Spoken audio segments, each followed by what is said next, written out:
Men don't care about feelings. Men don't care about fitting in. Men don't care about gossiping. All we want to do is get the job done. So the workforce will continue to lose men as we continue to go year by year. The labor force is plummeting when it comes to males because I truly believe men are not social creatures. We are, but we are not social creatures to the same degree that women are, right? So, men actually have a part of the brain where we're able to block out emotion, we're able to block out feelings, to basically be able to take action quickly to survive, right? Because if we navigate too much from a feeling oriented perspective, then that could get us killed, right? So when it comes to being in a corporate environment, right, like that's where a lot of us find ourselves, right? So let's face it. And one of the things that I think a lot of guys are frustrated with is accountability and working with people who just suck. Like they're just lazy, they suck. They show up late, they show up drunk, they show up they're on drugs. They don't have any motivation to want more out of life or care to, move up in some way. Like, and the thing is that I'll be very honest when I say this.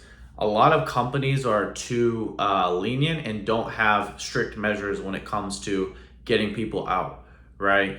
I know a lot of places that have like a whole like 4-layer process of documentation to get someone out, and it's just when you give people when you get too lenient when it comes to people's feelings, right? When you give them too many chances, when you give them benefit of the doubt, that is what enables their behavior, right? And unfortunately, like I know that we want to care for people and we want to sympathize and be compassionate, but guys, that shit doesn't work. You can be compassionate all you want. You can be as understanding as you want. You can be as relatable as you want. But at the end of the day, if someone's lazy, if someone doesn't care, all the shit that they tell their employer as to why they can't get their job done or how their home life is affecting them, it's all cope. It's all a bunch of excuses. Now, is there like really some cases where a situation could be affecting them, their performance? Of course, right? I'm not going to sit here and say that there aren't the few exceptions that can be a reason as to why, like there could be a reason as to why they're not performing, right? Like because of a home situation. But I think we're too lenient. I think we're too tolerable. I think we're too, we just give the benefit of the doubt too much. And again, that enables the behavior, that continues the behavior. And that's what builds, I think, frustration. I know that builds frustration in me, but I think all across the board, that's what men are looking at, like the labor force as like, yo, like you got, like, where's the hardcore, strict, like cut to the chase mentality? Like that's how you weed out shitters, right? Because again, like that's what holds companies back, right? They're people, right? They always say our people are our biggest asset. Yes, your people, good people are your biggest asset, but bad people are also your biggest liability, right? So at the same time, like you need to be understandable, you need to be relatable, you need to be compassionate for the people who are doing well, right? If they have a problem, right? But you have to be less compassionate, less tolerable, less lenient with people who suck, with people who show up late, with people who just seem to not care, right? Because at the end of the day, like I just know someone like me, right? And especially if it's someone higher up, like if it's someone below you, right, who's taking a shit or just sucks or just is careless, that's one thing, right? But a lot of like, people who are in like higher leadership positions, like you got to look at those people like they should be the ones to be cut quicker, right? Because at the end of the day, I mean, you would argue that yes, they're harder to replace because they're in a higher position, they have more skill, they have more experience, they have more know-how, whatever. But at the same time, do you understand, like if your leader, right, in a location is horrible, right, is not performing, sucks, shows up late, shows up like not sober, right? Doesn't like delegate, doesn't care, doesn't speak with their people, doesn't communicate, doesn't follow up, doesn't do any of the things that a leader is supposed to do in a corporate environment, then how are we going to sit here and grow as a society, not just one corporation? This is all across the board. How are corporations going to continue to see year to year improvements, right? And there are some companies that do. Like if you read the book Good to Great, like there are some companies that are great, but one of the things in that book also that the author states is that like Jim Collins, it's a good read. You guys should read it. He basically says like the one of the things that is the only thing that matters, but that differentiates good companies to great companies is their people. If the people suck, if the people are lazy or the leadership sucks, that's what sinks your company. That's what puts you in a position where you're just going down year by year. And it's a reflection. You see it in the numbers, you see it in the margins, you see it in the sales and stuff like that, right? And it's like, why are we so lenient? That leniency is what kills growth. That leniency is what prolongs the problem. If and again, I'm not saying I'm perfect. I'm not saying that I would be some corporate vice president genius. But if I'm looking at my company and I want good performance and I want a great company, I want great revenue, I want yearly progress, I want yearly growth, right? And I look at a store leader or a leader at a location who's not performing, right? I am trying to get them out of there as quick as possible, right? I'm not trying to be lenient. I'm not trying to be compassionate. I'm not trying to be understanding. I'm trying to get them out of there as quick as possible, right? Because I understand that the leadership in that particular environment is what's holding back that environment, right? So I just think that we're too lenient and we're too understanding, and that understanding just kills corporations. And again, men are also looking at it like, because we have a lot of we have a lot of DEI, we have a lot of women, we have a lot of people of color, which again, there's no discriminatory nature in me right now. I'm just trying to give you guys a gist for what I'm trying to say, right? And we kind of like cater to certain groups of people, right? We cater to people who maybe are not doing as well financially. We cater to people who don't have maybe the same qualifications. We cater to people who are a certain skin color, right? And again, like, why are we doing that? Why are we practicing things that have zero correlation to performance and like skill set, right? Like that is the absolute biggest, I would argue, one of the biggest driveaways for men. Like, why are we doing that? Because again, men are very merit-based creatures. We're very, we want to be evaluated by how we do, how our external output looks, right? Like if you are playing if you're playing basketball, right? Like you can see that you're the best player on the team because you have the most amount of points, you have the most amount of assists, or you have the most amount of rebounds, right? Like dunks, blocks, stuff like that. Like we are very, we want to be evaluated numerically by how our numbers look, right? So at the end of the day, like when we're catering to certain classes of people, right? Like men don't give a fuck about your class. Men don't give a fuck about your gender. We don't care about your, and that's not to say we don't care about it. Like we're not understanding of, maybe a certain situation you're going through, but that can't be the main reason why you get preferential treatment or you get more compassion, you get more understanding, as opposed to someone like me who's a white male who's in shape, right? People look at me like I don't get a second chance, right? Like if I fuck up, I don't get a second chance. Guys, I fucked up 2 years ago, right? I shit you not. I didn't complete I completed a task like halfway, right?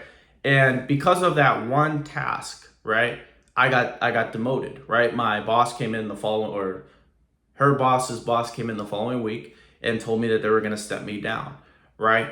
And right now, I know of a few people in my mind that have done the same thing that I did that are still in the same position, right?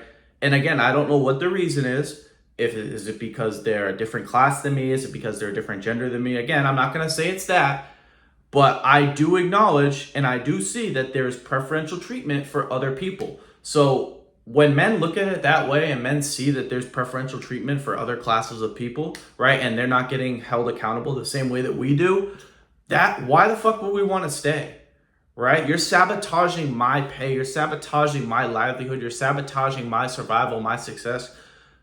But at the same time, someone else can do the same thing and not get held accountable. Someone else can do the same thing and not get stepped down like I got stepped down. right? So again, it's like there's so many different double standards and hypocrisy that goes on, and men are looking at it like, yo, man, I don't want to be a part of this shit. I don't want to be a part of this. Again, I say it all the time, but it's like we already did high school, we already did college, we already did the parties and the favoritism and the popularity contest. We did that shit. We're done with that. When we get to the working world, we want results, we want achievement, we want to be seen as the best, right? And if I can't be evaluated by my performance, by my go-getter attitude, my competitive nature, why the fuck would I want to stay? Why would anyone want to stay, right? So at the end of the day, I mean, it's just, again, I mean, I can't sit here and rewrite the playbook for certain companies, but I think companies need to kind of reform their approach and start to look at certain things they're doing and be like, yeah, like we need to be less tolerable. We need to stop giving people preferential treatment. We need to be more cutthroat. We need to be more strict. We need to bring back accountability, hardcore accountability, not this weak, I'm going to give you a second chance. No, none of that shit, right? Humans only respect people that can punish them, right? There needs to be a healthy dose of fear in an environment. And some people can say that's oppressive, or that's like authoritarian, or that's like a dictatorship or a tyrant. But no, that's how you get people to get in line. If you want people to do the damn fucking job that they're supposed to do, that they signed up to do, that you're paying them to do, that's not being a tyrant. When you pay someone to do something, you expect them to do it, right? So at the end of the day, we need to be less tolerant of people who don't do what they're supposed to do. And I think you'll see a lot more men being like, okay, this is a core group that I can see myself being a part of. Because again, like, men are very cutthroat. We don't operate out of feelings. We operate out of logic, and we operate out of empirical evidence of what is correct and what is incorrect, what is right and what is wrong, what is true and what is untrue, right? When it comes to people's performance and how they do. So again, like, this is something that is permeating and it's continuing in our culture. And I think, again, if like companies want to grow, they need to start looking at shit like this and take it seriously, right? Because again, your people, right? And companies say that their people are the biggest assets, but if you want your people to be your biggest asset, you need to treat the high performers right. You need to give them credit where credit is due. You need to hold events for them when they do well, right? And you need to do the complete opposite of people who suck and get them out, right? That's how you weed out shitters and get good people in to stay long term, right? Like, so again, I mean, I don't know all the answers. Like, there's a lot of different implications that go into this, but I can definitely say it for sure. Evaluating people based off performance, and that alone is the first step. And holding people accountable strictly and with less compassion is the way to get better results, I think, in corporate America. And I think men will be glad to be a part of something like that, because there's an achievement, accomplishment, hold people's feet to the fire sort of mentality that you would have. And I think that's definitely something I can get behind. But I can't get behind weak leadership. I can't get behind people who are just walking over their boss. I can't get behind people who won't get fired because we care about them, or we're scared that, you know, something's bad. We're afraid of confrontation. Just stupid shit like this that men just don't have time for, right? I don't know about you, but I got bills. I mean, everyone, but men especially, you know, we got to take care of our families. We got bills to pay. And again, we're evaluated off of our ability to create resources. I can't get by off my looks. I can't get by off my personality. I can't get by off things that another class of people can get by off of, right? I have to get by based off of how I do, right? And I have to make a lot of money to be able to survive, right? Because again, this is the mindset, right? If I don't make enough money, right, and if I'm not increasing my money over, you know, yearly, my woman's gonna look at me like, this is how men think. Our women are gonna look at us and be like, yeah, we don't want to stay with you, right? So men have a very high burden of performance in the workforce, and again, it's like, we don't want to deal with shit that we can't control, right? And that's why I think a lot of guys are stepping into the trades. A lot of guys are stepping into entrepreneurship, or they're just not getting involved at all, right? And that's what you see. You see guys just not getting involved at all, right? So again, there's a lot of different ways outside of it, but I think, you know, I kind of explained here what could be corrected and what could be something more sustainable for men in the workforce. So anyways, guys, that's it. That's all. I hope you guys enjoyed this video. If you guys enjoyed this video, make sure to give it a thumbs up. If you're new to my channel, make sure to subscribe. If you guys have any questions, comments, feel free to leave them down below. And as always, I'll talk to you guys soon. Peace.